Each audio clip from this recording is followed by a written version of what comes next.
മുല്ലശ്ശേരി മധുക്കര വടക്ക് കോൾപ്പടവിൽ കൊയ്ത്ത് പൂർത്തിയാകുമ്പോൾ കർഷകർ ആശങ്കയിൽ. സാധാരണ ലഭിക്കുന്ന വിളവിന്റെ പകുതി മാത്രം ലഭിച്ചതാണ് ആശങ്കയ്ക്ക് കാരണം. ഏക്കറിന് 3000 കിലോ ലഭിച്ചിരുന്ന സ്ഥാനത്ത് ഇത്തവണ ശരാശരി 1500 കിലോ മാത്രമാണ് വിളവ്. 230 ഏക്കറിൽ ഉമാവിത്ത് ഉപയോഗിച്ചാണ് കൃഷി ഇറക്കിയത്. കൃഷി ഇറക്കാൻ ഏക്കറിന് ഏകദേശം 35,000 രൂപയാണ് ചെലവ്. നേരിട്ട് കൃഷി നടത്തുന്ന ഭൂവുടമകൾക്ക് കൃഷിയിൽ നിന്നും ലാഭമൊന്നുമില്ല. എന്നാൽ ഭൂരിഭാഗം പേരും ഉടമകൾക്ക് തുക മുൻകൂർ നൽകി ഭൂമി പാട്ടത്തിനെടുത്ത് കൃഷിയിറക്കിയവരാണ്. ഇവർക്ക് വൻ നഷ്ടമാകും സംഭവിക്കുക. നെല്ലിന് വിവിധ ഘട്ടങ്ങളിൽ വന്ന കീടാക്രമണവും രോഗങ്ങളുമാണ് വിളവ് മോശമാകാൻ കാരണമെന്ന് കർഷകർ കരുതുന്നു. വിളവ് കുറഞ്ഞത് സംബന്ധിച്ച് കൃഷിരംഗത്തെ വിദഗ്ധരെത്തി ശാസ്ത്രീയ പഠനം നടത്തി കർഷകർക്ക് നഷ്ടപരിഹാരവും ഇൻഷുറൻസ് ആനുകൂല്യങ്ങളും ലഭ്യമാക്കണമെന്നാണ് കർഷകരുടെ ആവശ്യം.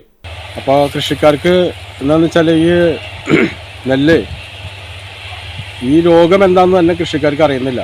അപ്പോൾ ഒരു ശാസ്ത്രീയ പഠനം നടത്തി കൃഷി ചെയ്ത മുഴുവൻ കർഷകർക്കും ഗവൺമെൻറ്റിൽ നിന്നും അടിയന്തരമായിട്ട് സഹായം കിട്ടേണ്ടതുണ്ട്. കാരണം ഒരുപാട് പേര് പാട്ടത്തിനെടുത്ത് പണിതിട്ടാണ് ഇത് കൃഷി ഇറക്കിയിട്ടുള്ളത്. പകുതി പാട്ടത്തിനെടുത്തിട്ടാണ് ചെയ്തിട്ടുള്ളത്. അപ്പോൾ പാട്ടത്തിനെടുക്കുമ്പോൾ പകുതി എന്ന് പറയുമ്പോൾ പകുതി അവർക്ക് കൊടുത്തു കഴിഞ്ഞാൽ ഈ പണിത കൃഷിക്കാർക്ക് ഒന്നും കിട്ടാത്ത ഒരവസ്ഥയുണ്ട്. അപ്പോൾ അതും വലിയൊരു ഈ നെൽകൃഷീനെ എല്ലാവരും ഇതിൽ നിന്നും വിട്ടുപോകുന്ന രീതിയിലാണ് ഇപ്പോൾ കൃഷിക്ക് നഷ്ടങ്ങൾ സംഭവിച്ചുകൊണ്ടിരിക്കുന്നത്. എന്തായാലും അടിയന്തരമായിട്ട് സർക്കാർ കൃഷിക്കാരുടെ കൂടെ ഉണ്ടാകണം എന്നാണ് വിനീതമായിട്ട് പറയാനുള്ളത്.